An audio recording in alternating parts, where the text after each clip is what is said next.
The David Pakman Show at davidpakman.com.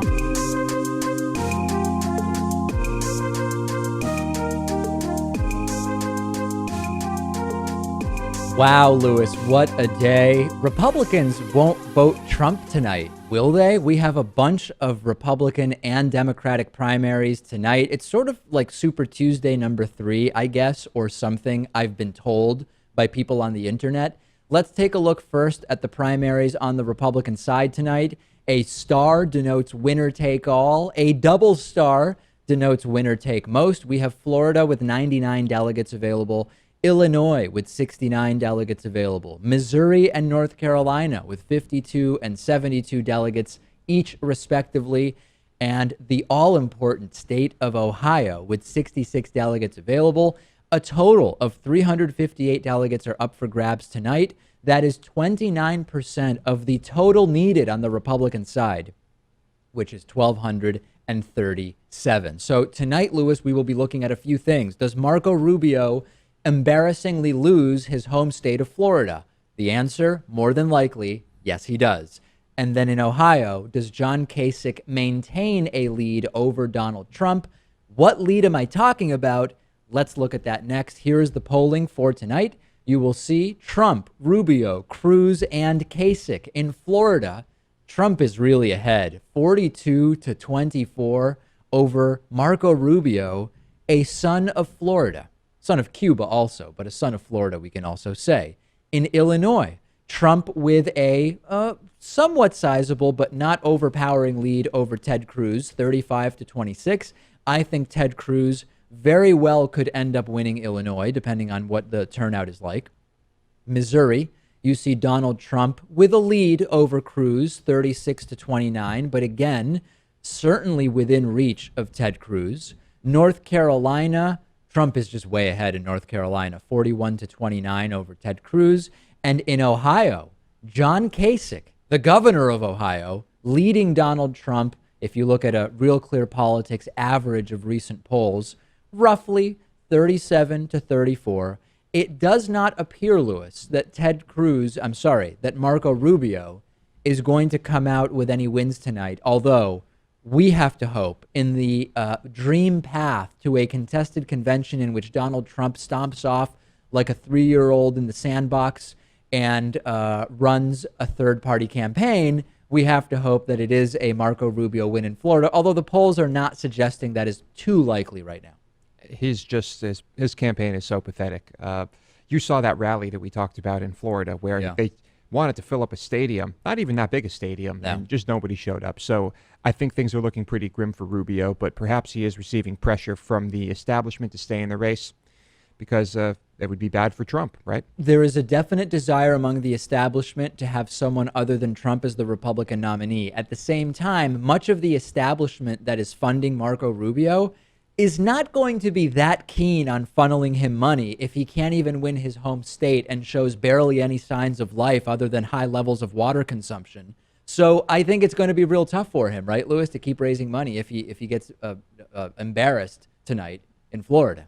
On a personal level, of course, it makes sense for him to stay in and hopefully win his home state. If I were Rubio, I would have left the race long ago. But if he loses Florida, he really should. Dream scenario tonight. Kasich wins Ohio. Somehow, and I don't even understand how this would happen, Marco Rubio wins Florida, and Ted Cruz beats Trump in either Illinois or Missouri, overperforming the polls, Trump underperforming. That's the dream scenario tonight, and we will see what happens. The real question tomorrow, 24 hours from now, I will either be reporting to you that John Kasich and or Marco Rubio are no longer part of this race, or I will be reporting to you that they continue to live in this campaign and that they are going forward in the direction of a contested convention, which would be absolutely terrific and tremendous. Let's talk now about the Democratic side. Bernie Sanders, Hillary Clinton. Does the Democratic primary, not officially, but effectively, end tonight? Let's take a look at what primaries are happening tonight.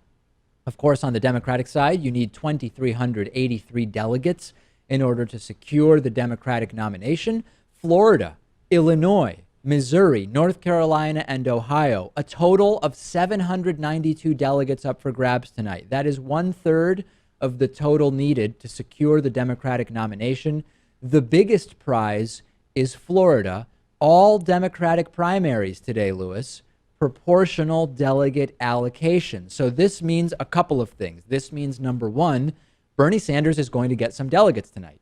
This also means, number two, that aside from the number of states that Hillary or Bernie win, we could see Hillary Clinton extend her delegate lead, making it much more difficult for Bernie Sanders to continue a path to the nomination. Let's look now, Lewis, at what the polls are saying about tonight.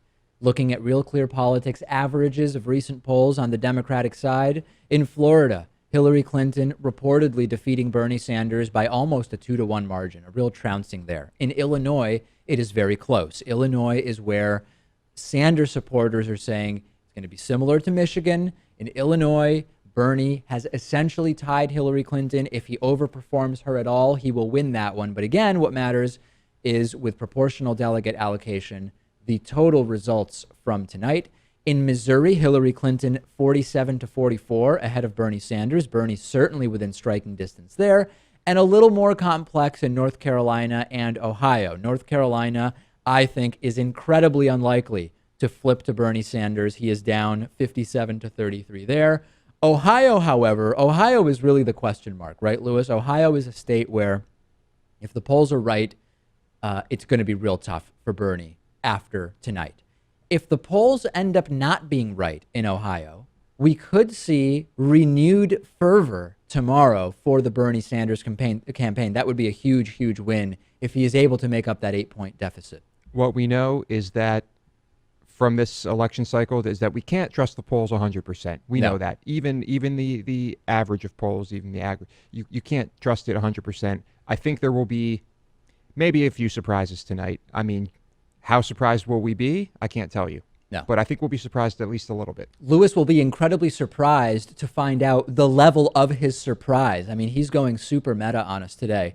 Let's talk a little bit about the delegate count. As I mentioned, all proportionate allocation. Just as a thought experiment, if the polls right now do reflect tonight's voting, we would expect Hillary Clinton to come away with 426 delegates roughly, and Bernie Sanders with 308. If that happens, that would put Hillary Clinton at 1198 and Bernie at 859. That means Hillary would be halfway to the nomination, and Bernie Sanders would be 36% of the way to the nomination. However, if you include superdelegates, and no matter what we do, we get yelled at, Lewis. If I don't include them, I get yelled at because I'm not being realistic. If I do include them, I get yelled at because I'm not considering that if Bernie keeps winning primaries, the superdelegates will switch to him. If you include the superdelegates and take a sort of polling average look at tonight's primaries, it would put Hillary Clinton at 70% of the way to the nomination. It would only bump Bernie up 1 percentage point to 37% of the way to the nomination. Bernie Sanders needs to tie Hillary Clinton in delegates tonight. I think that that's what needs to happen, Lewis. If Hillary Clinton extends her lead, the window for Bernie Sanders does start to close. It's just the reality. That's true. But how far behind would he have to be for you to say that it's worth it to stay in the race after tonight? He is going to pick up some delegates today. I believe that if he can close the gap at all on Hillary Clinton or tie, there is a reasonable case to be made to continue forward. Beyond today, these are some of those northern states that individuals supporting Bernie Sanders like Robert Reich have been waiting for. Today, he needs to either tie or close the gap. The numbers just don't add up for him to do that by picking up a few points in Ohio relative to the polling today and winning Illinois by a little bit. He needs to overperform the polls tonight, and we will have this info tomorrow. It's going to be a fascinating night. I know that. It will be, and he has been overperforming the polls, I guess, somewhat regularly. So let's see what happens. A new nationwide study has presented evidence suggesting that gun deaths in the U.S. could be reduced by more than 90% by implementing 3 specific gun safety laws. This is not about grabbing guns. It's not about President Obama showing up at your house with a big pillowcase and demanding that you toss your guns into it, never to see them again. Nothing like that. This is a study published in The Lancet It's called the Firearm Legislation and Firearm Mortality in the USA study. It is a cross-sectional state-level study, and the study found that despite the wide range of legislation that's often employed at individual states, very few of the existing laws were actually effective, right? Some of those that restrict gun access to children through locks and age restrictions, they have not been proven to be particularly effective. Let's look at the 3 suggestions that the study says would potentially reduce gun deaths by 90%. Number 1, universal background checks for firearms, period. Number 2, universal background checks for ammunition. Very, very important point. You could get the gun illegally, and then it's very easy to get ammunition. Well, no, universal background checks for ammunition. And then number 3, firearm identification. So what is firearm identification, Lewis? This refers to micro-stamping and ballistic fingerprinting of firearms. The idea is it places a unique identifier on the primer and or the bullet, which is tied to a specific gun. The problem is, Maryland has tried this. It failed rather expensively. The reading I've done on it suggests that after a few hundred rounds, the micro stamp on the firing pin becomes very worn, that it really doesn't work well anymore. So very, very interesting. This is very specific, Lewis. It's not about grabbing guns, firearm identification, some logistical issues, but very interesting. Well, there's also serial numbers on guns, right? I mean, it's illegal to have a gun that does not have the serial number. The serial number, I suppose, could end up being useless depending on the life of that firearm, but that seems like just a fine way to have weapon identification as well. And a big issue also is state versus federal laws, and I think a big barrier here is the fact that so-called unidentified guns are so available. By bringing a gun across state lines, it makes any state-level gun identification program sort of pointless. So some are saying, well, David, the reason it failed partially in some states is this really needs to be a federal level. All 3 of these laws should be federal laws. These 3 laws should be completely uncontroversial. I mean, really, there is nothing controversial about these laws, but somehow it's very controversial because of freedom, liberty, and Wayne LaPierre. Yeah, the NRA definitely has convinced people that, I don't know, what does the NRA convince people of? That anyone, no matter what, should be able to have a gun? More guns, more places. That is directly connected to liberty. Because if you ask someone, even someone who's really pro-gun, yeah, should a violent criminal be able to own a weapon, I believe they're going to say no. Well, yes, but that's because they don't even necessarily consider criminals as people, right? I mean, they want criminals to lose all rights, period. Voting, working, anything you can think of, welfare access when they get out. But they're against the laws like the ones we're proposing here when it comes to gun control. Yeah, well, you cherry pick. You cherry pick, Lewis. You know how it works on the right here. I just have to point it out. I know. Send me your thoughts on Twitter. I'm on Twitter at dpacman. Lewis is on Twitter, of course, at Lewis Motamedy. Approaching 1,000 followers is Lewis. The David Pakman Show at davidpakman.com.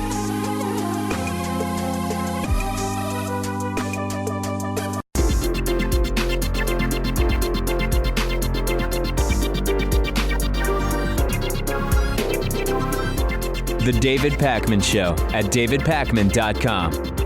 Remember that if you ever shop on Amazon.com, the shopping you do can support the work we do. If you go to davidpakman.com/Amazon before doing your shopping, you can also sign up for membership at davidpakman.com/membership. Today's new member of the day, Jeffrey Beaulieu. I don't know if I'm pronouncing that correctly. Beaulieu. Yeah. Jeffrey, I am absolutely sure, is the pronunciation of the first name. Thank you so much for being a David Pakman Show member. Okay, this is hugely exciting, Lewis. It is spring here in Boston, so I wanted to give away some T-shirts, because what better thing than to have you join us in Lewis's transition from David Pakman Show hoodies to David Pakman Show T-shirts that will be happening very, very soon. It's been super nice. We're also more than a third of the way through the primaries now, so I thought, Lewis, we would do a membership special where people will get 1/3 discount from the normal membership price for a yearly membership, plus a free David Pakman Show T-shirt. That's a pretty good deal, isn't it? I think that's a good deal. Yeah, I know a good deal. You know a good deal. That's a good deal. You can go to davidpakman.com/spring16 to sign up. You'll get the membership at 1/3 off, plus a free David Pakman Show t-shirt. And this is the great thing because this applies to existing members and new members. Everybody who signs up and is an active member as of March 28th, and this includes even if you signed up 6 years ago, right? This is everybody who's an active member as of March 28th. Thrive has sent us a pair of their upcoming, soon to be released, but right now you can't even buy these yet, Lewis. These are the Elite XT wireless headphones. These are going to sell for $80. We have 5 pairs of these to give away. You've tried them, Lewis. They're extraordinary. This is the entire thing that I'm holding up here. These are in-ear headphones. They connect to any Bluetooth device. No cords, no cables. You know, Lewis, the embarrassing situation where you go running with headphones and they're plugged into your mobile phone, and then you accidentally disconnect the headphones from your phone. The phone spills out of your pocket and explodes in an embarrassing mess on the ground as you're running around the streets of Boston. That won't happen to you with these headphones. That is something I will be avoiding. Yes, they do work quite well. So we have 5 of these pairs to give away. We will give them away to 5 lucky members on March 28th. You go to davidpakman.com/spring16. You get the 1/3 discount off of membership. You get the free David Pakman Show t-shirt, and you will be entered to win the Thrive Elite XT wireless Bluetooth headphones. They're extraordinary. That is one hell of a deal, Lewis, if I do say so myself. I think so. You did say so. I'm glad you did. All right, let's get everybody up to speed on what's going on with my Instagram account. I'm now on Instagram at david.pakman, and the audience is absolutely up in arms over my pictures, Lewis, and what we will do is Lewis does not like social media at all. He's on Twitter under protest, even though he has almost 1,000 followers now, and he's going to have to live with it because Instagram, Lewis, is doing very, very well. Here is the most liked picture I put up from the last week. It is a selfie I took looking very, very surprised, Lewis, in my car. And because I used my front-facing camera, it looks like I'm actually in the passenger seat. Even though number one, this is not Britain. So even though I am driving, my car is left-hand drive for people who are curious. That's just what it looks like because I use my front-facing camera. This is the most liked picture, Lewis, on my Instagram feed for the last week. And then in a close second, and people really loving, Lewis, the food pictures I've been posting. This is a meal I made, Lewis. This is creamy tomato soup with fresh basil, I might add, and grilled cheese. I mean, that is a nice looking plate, isn't it?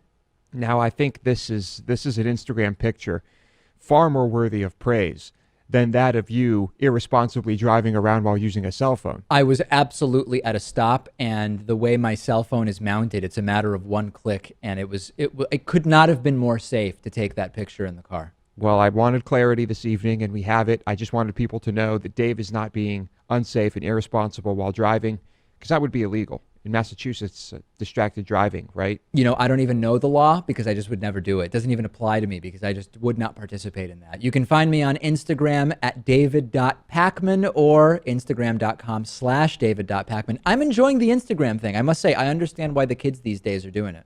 Okay, well, I'm going to hold off for now. Yeah. And I may be coerced into using it at some point in the future. Not yet. The new iteration of Morality with Motomedy continues. And today we will explore a very, very interesting geopolitical question of morality. Lewis, if you were forced to kill a world leader, what would the moral way to decide who it is be? A few ideas that I have, but I'll first open it up to you. You're going to be allowed and you will be mandated that you must kill a world leader. How do you figure out who to kill? I think the answer to this question is how many people do you either free, liberate, or how many people's lives are made better as a result of the elimination of this one world leader? But I think that is very, very ambiguous because you could say you could kill one world leader and improve the lives of 50 million people in the sense that they would go from earning $35,000 a year to $40,000 a year. You're improving the lives of 50 million people, though, in that sense. Okay. Or you could kill a world leader and it might result in saving, right? Taking 1 million people that were going to die and saving their lives, but it's only 1 million people versus 50,000. What do you do? Okay, well, you have to weigh that. So what would I personally do? Yes, that's the question. I would say the saving of lives is more important than an extra $5,000 a year for X number of people. In what proportion? Saving one life is better than increasing the incomes of 10,000 people or 100 people or 1 million people? I mean, in what Very ratio? hard to say. I can't, I don't know if I can put a number on that. So I would say, I know that there are people listening who would say, yes, it's more important to save that one life. But let's be realistic here. Eliminating one world leader is not going to save one person's life. I don't think you'll find a situation like that unless we're talking about there happens to be one political prisoner of some sort who's going to be executed in a certain country and you eliminate. Okay, kind of a ridiculous situation. I think there's a few ways to think about this. One is, as Lewis is sort of alluding to, which world leader is responsible for the most suffering? But then the obvious question becomes, how do you measure that? And then there's a further question. Is he, when we think about the dangers that a world leader poses, of course we talk about to the people living in that leader's country, but what about to people in other countries, right? Would you say, well, I would pick the world leader who poses the biggest threat to the country I'm in? Or you would say, I don't care about country borders. I would just say, whether it's their own citizens or citizens of my country or of some third country, whichever world leader poses the greatest threat to the greatest number of people, that's who I'm going after. But there are other considerations. What about what happens when you take out that leader? Who is the replacement likely to be? Because you might find two world leaders, one who is more of a present threat to humanity, but who is far more likely to be replaced by someone just as bad. And you might find another world leader who, while not quite as bad, would be unlikely to replace by anyone nearly as horrible. Are these all factors you would take into consideration? They are, certainly. That's an important one, a very important one, as we've seen what can happen when you take out a leader. I'm thinking of Saddam Hussein, of course, at the moment. So I guess where people want us to go with this is, who would I kill? Right? Let's get to that. Okay. I think I know the answer. Easy. Can I say who I think you would say? Everyone knows what I'm going to say. Everybody, I think. I don't think there's any... go ahead. Who am I going to say? The new president of Argentina, obviously. Very good.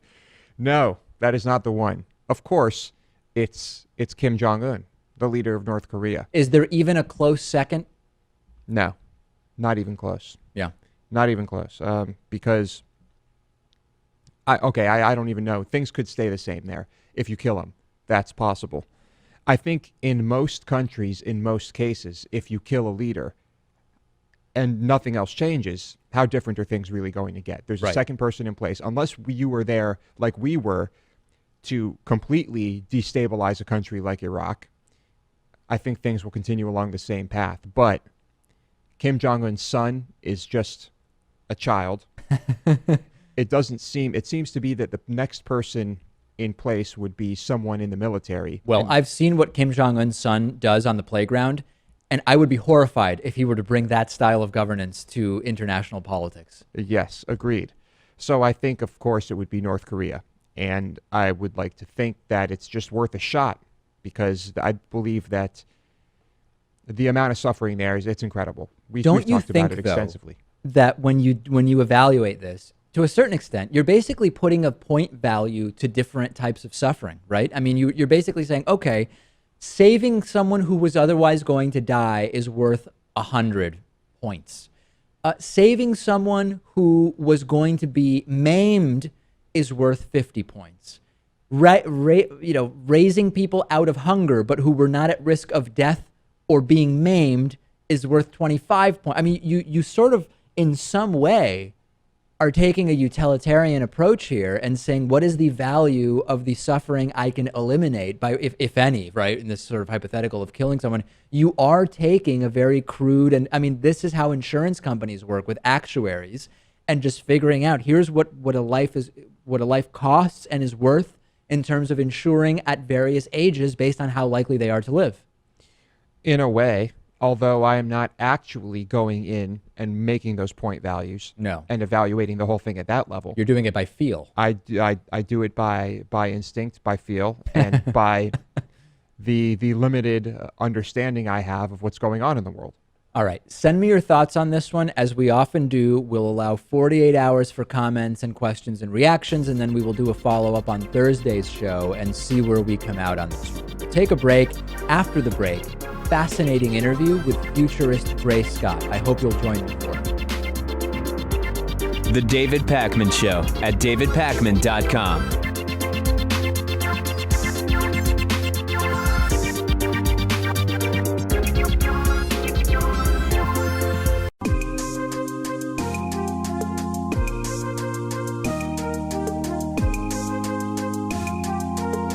Welcome back to the David Pakman Show.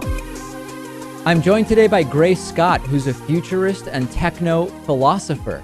Gray has been featured on the Discovery Channel, Vice Motherboard, CBS News, The New York Post, and Psychology Today. He is the CEO and founder of SeriousWonder.com. Gray, we've been covering the changing landscape of work. We've been talking about automation-related unemployment and sort of post-work society and how that might impact society as we know it. Today with you, we're going to talk about post-scarcity, which is a related but different idea. For people who may not be familiar with this, what are we talking about when we talk about post-scarcity? Well, David, what we're really talking about here is a time period after automation sort of takes over. I've called this the sort of bridge between automation and post-scarcity. And when we think about post-scarcity, what we're thinking about is using 3D printers to print food and clothing and organs, having access to automated robots that can do the hard labor for you, and creating a society that has abundant resources, basically.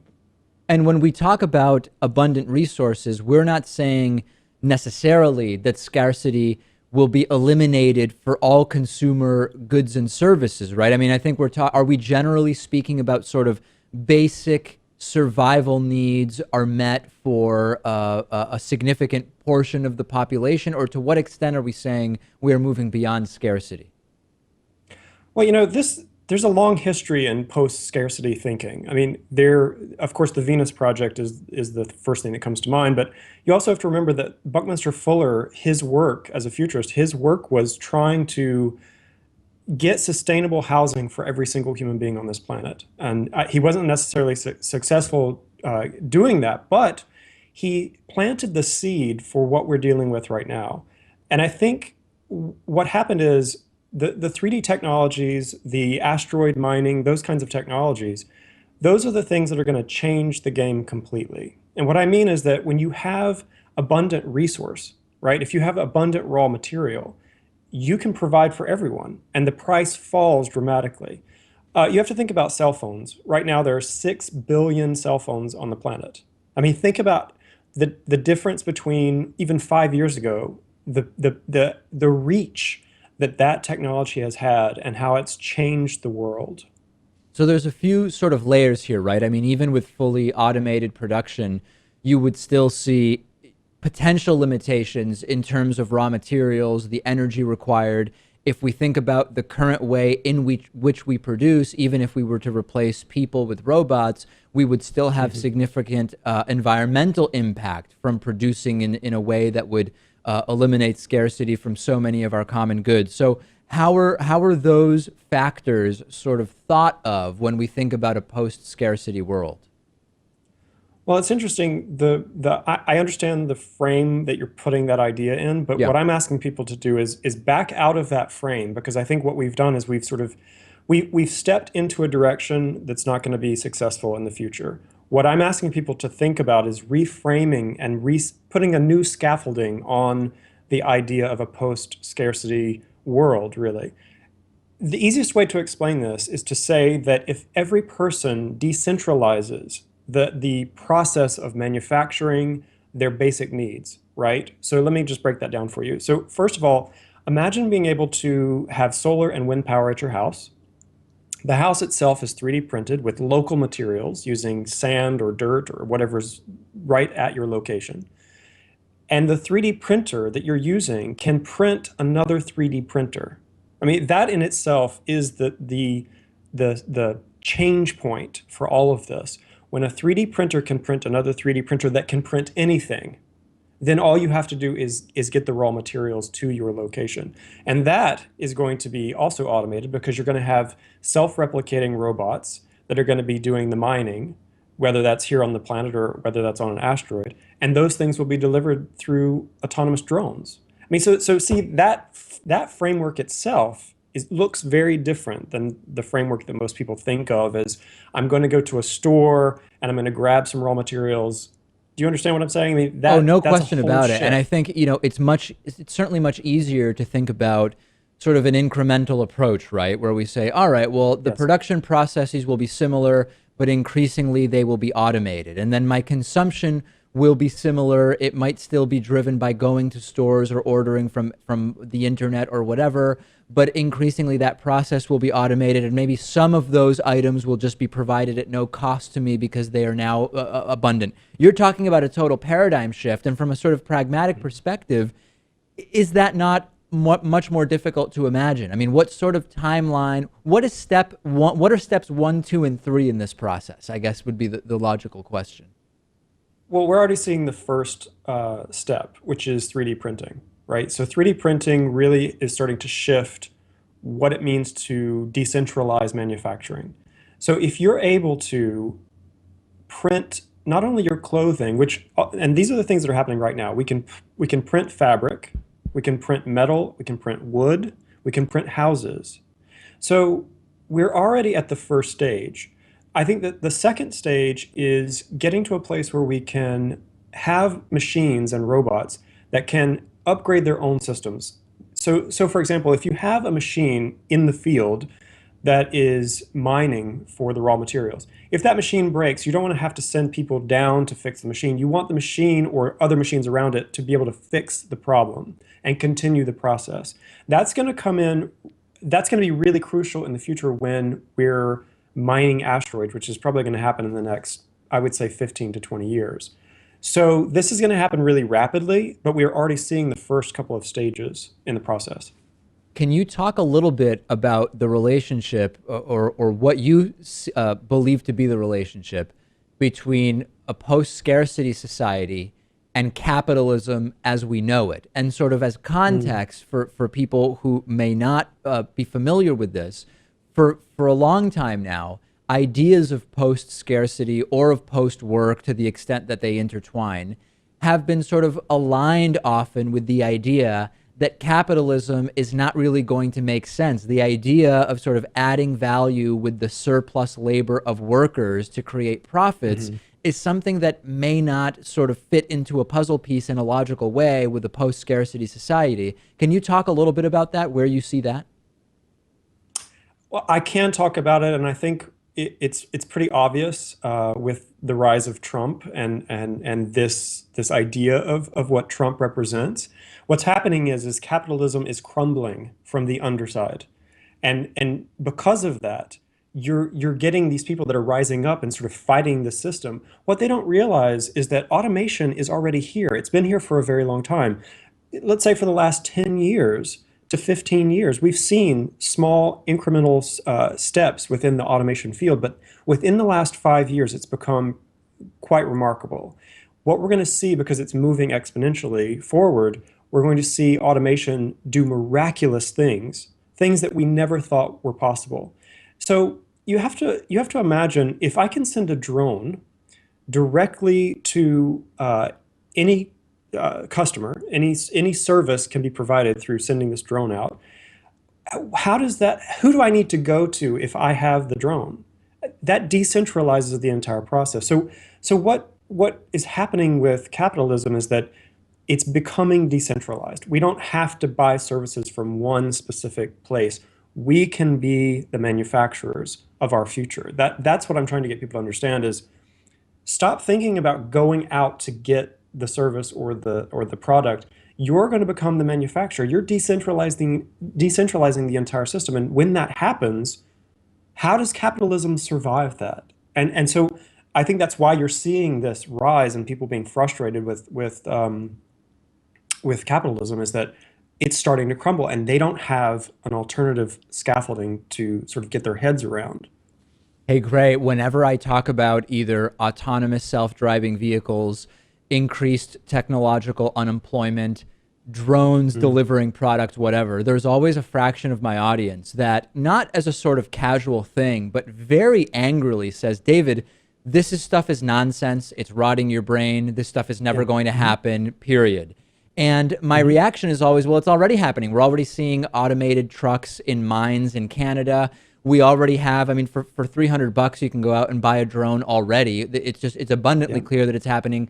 Tesla essentially has an autonomous vehicle already, although legally they can't call it that. How do you react to the people, or what is your analysis of those individuals who seem to resist accepting that things are changing in this way in spite of the evidence? Well, this is the base point of my work as a futurist, is that I keep telling people that we don't teach our children about the future. We have enormous amounts of content about the history of our planet. We have very little understanding of how to deal with the future. And that really is what my work is about, is trying to get people to rethink what it means to think about the future. How do we think about the future? If you say to people, there are 3D printers that are printing organs, or there are 3D printers that are printing fabric to make clothing, and they say, well, that sounds insane. When it's here, we have it in tangible proof. The proof is there. The only problem is that if they haven't touched it, if they haven't used it themselves, there's this tendency to have this sort of glaze of denial about the future. But what happens is there's a saturation point eventually. And people, just like with smartphones, there was a slow saturation point.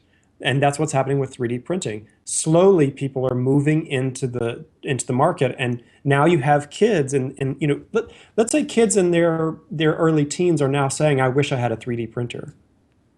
Are parents responding to that? I mean, how do they respond to that if they've never touched a 3D printer? Absolutely fascinating. We've been speaking with Gray Scott, who is a futurist and techno-philosopher. Check out his website, seriouswonder.com. Gray, thanks so much for talking to us about this. Thank you, David. Thanks for having me. The David Pakman Show at davidpakman.com.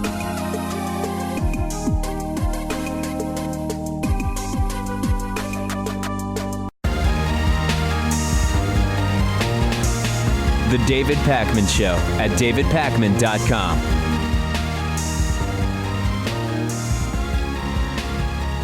Very, very exciting news, Lewis, about the future of the David Pakman Show. We've been working on a new partnership for really a little while now, 6-8 weeks, something like that. And I can officially announce today, on the day of Super Tuesday number 3, just a coincidence, not really planned that way, because, I mean, why would it be? It makes no sense. The David Pakman Show will be joining Aura TV, the current home of Larry King, our friend Dave Rubin, Jesse Ventura. Professor Gad Saad is participating in this project. He's been a guest on the show several times, and a number of others. This is very exciting. We will have our own piece or place on this new Aura TV platform called Unsafe Speech. The idea, Lewis, is that we will have some of our existing David Pakman Show content on Aura TV. There will be additional David Pakman Show content exclusive to Aura TV. And there's just all sorts of interesting stuff there. Larry King is doing interesting stuff. Jesse Ventura, as you know, we think that sometimes on some issues, he's a little bit off his rocker. He is still doing very, very interesting stuff on Aura TV, and it is a very, very high entertainment value. Dave Rubin, we know, this is absolutely huge for us. It's an exciting venture. I think it's going to be beneficial for both Aura and the David Pakman Show. Very good. Lewis, a very, very sober, a nuanced analysis of the partnership, his excitement level, different than mine and hopefully yours. You can go to unsafespeech.com. Unsafespeech.com is the name of the website. What else do people need to know, Lewis? Well, I'm not sure. Yeah. I think that's probably it. Yeah, just check it out. It's a straightforward announcement, I would say. It is. In the greater sense, we are now part of the new Aura TV platform called Unsafe Speech. You think anybody will be angry at us because of this? I mean, just about everything we do, somebody is furious. Without a doubt. Someone will find a reason to criticize us for this, and maybe it will make it all the way to Hatred Mail. We have been talking about the sport of American football and its connection to severe brain disease for a very long time. Chronic traumatic encephalopathy, also known as CTE, is a degenerative disease discovered in the brains of many former professional players. The NFL and NFL officials officially have never admitted that a link exists between playing football and CTE, even though it's been abundantly clear for a really pretty long time, according to the medical community. It can't be definitively diagnosed until after death, but over time, we've seen, especially after the untimely deaths of younger and younger football players for other reasons, right? A car crash or for other reasons. We've seen evidence of CTE in autopsies, even of teenagers, Lewis, as we've talked about in the past. So the connection has really been clear for a while, has it not?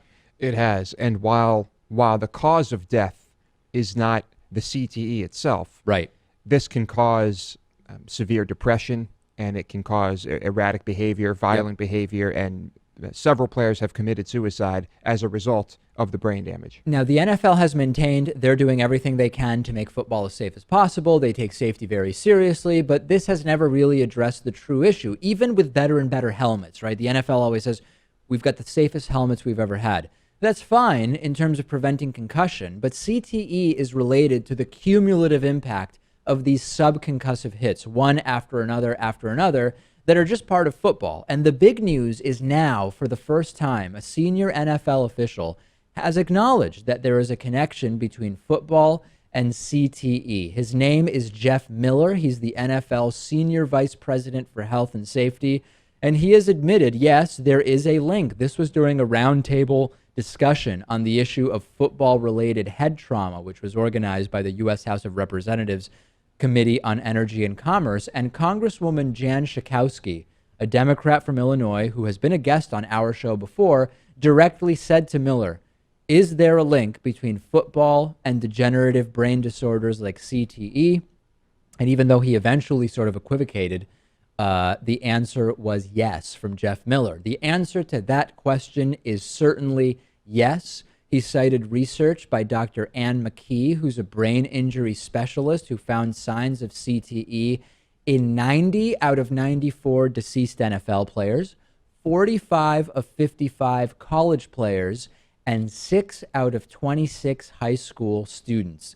This might seem completely uncontroversial to you, and the content of it is, because we've known about the dangers of football and CTE for a very long time.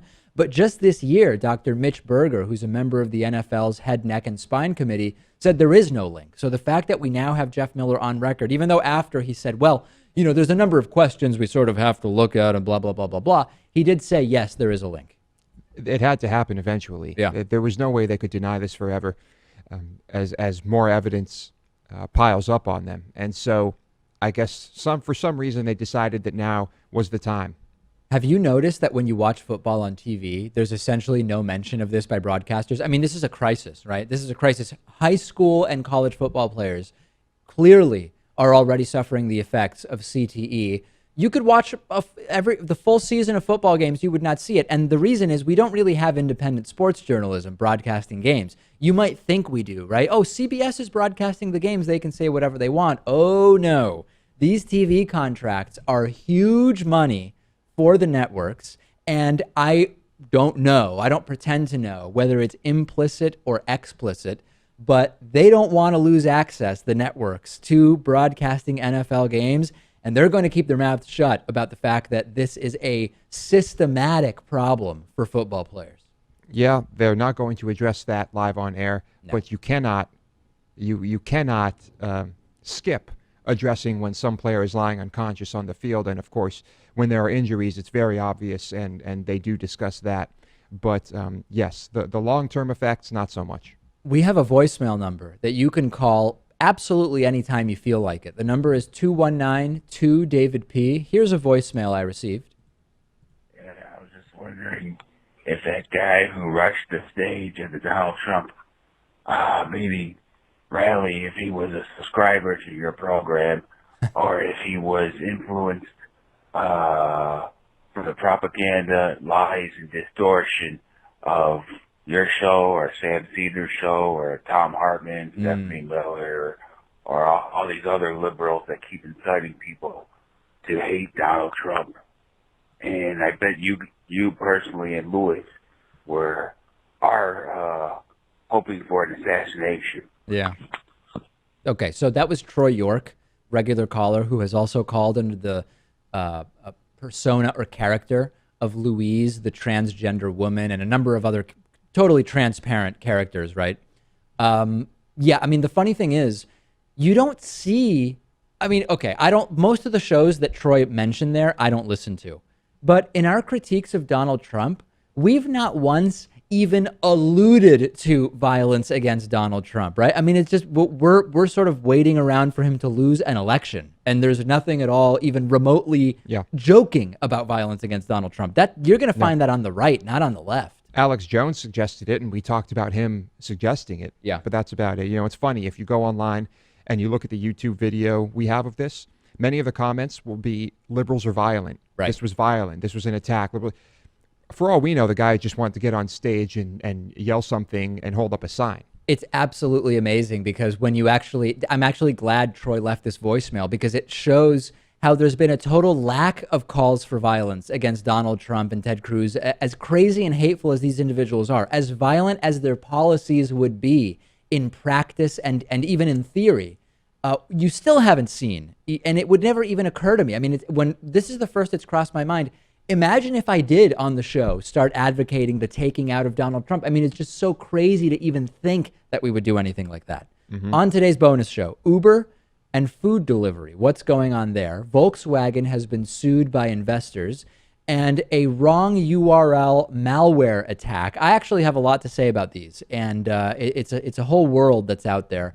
What a bonus show. Get a free t-shirt and a membership at 33% off at none other than davidpakman.com/spring16. It won't last long though, so check it out.